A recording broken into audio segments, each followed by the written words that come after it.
Pemirsa, Menteri Keuangan Republik Indonesia Sri Mulyani menyatakan pihaknya mendukung upaya Gubernur Bali Wayan Koster dalam memperkuat desa adat. Penguatan desa adat diupayakan dalam APBN untuk lembaga tradisional.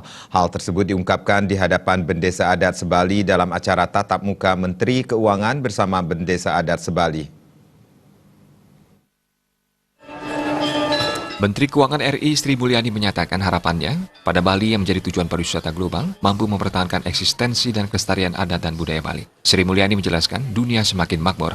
Ia mencontohkan Republik Rakyat Tiongkok semakin kaya, India yang berpenduduk lebih dari 1 miliar orang memiliki banyak kaum menengah ke atas yang mampu berlibur ke luar negerinya termasuk Bali. Bali juga masih menjadi destinasi pariwisata menarik bagi Australia dan Eropa serta wisatawan Nusantara. Oleh karena itu, Bali diharapkan tetap mempertahankan keunikan budaya dan keindahan alamnya, sehingga Pulau Dewata tetap menjadi destinasi pariwisata kelas dunia.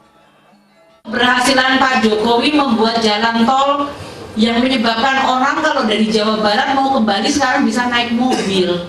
Sekarang datangnya nggak sendiri, ya perputaran dulu. Itu implikasi dengan adanya Jawa yang terhubung dari barat sampai ke timur dan ke Bali tinggal 1 kali nyebrang. Di sini tidak lagi yang datang 1, tapi 1 keluarga bahkan 3 mobil. Dan itu artinya Bali akan mendapatkan banyak sekali tekanan dari para wisatawan tersebut. Maka buat saya, walaupun itu rezeki, kita semua harus sudah mulai memikirkan mengenai kelestarian dan sustainabilitas dari Bali sebagai masyarakat maupun sebagai destinasi pariwisata. Untuk soal itu, saya 1000% bersama Pak Gubernur dalam Gubernur Bali Wayan Koster menyatakan pentingnya peran desa adat sebagai warisan leluhur dalam menjaga adat istiadat, tradisi, dan budaya Bali. Wayan Koster juga menyampaikan agenda strategisnya dengan berbagai pergub untuk mendukung terpeliharanya kearifan lokal di Bali.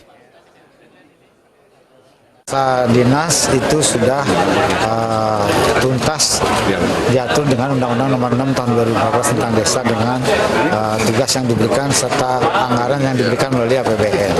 Kelurahan juga, maka sejalan dengan kebijakan alokasi anggaran dalam APBN untuk desa, dinas, dan kelurahan, sekarang perlu dipikirkan skema untuk alokasi APBN untuk desa adat.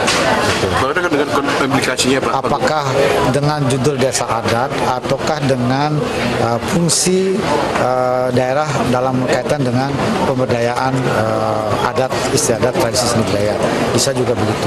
Nah, skemanya macam-macam.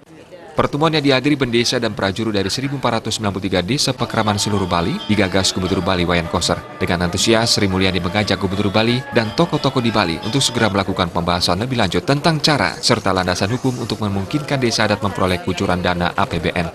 Desa Karyani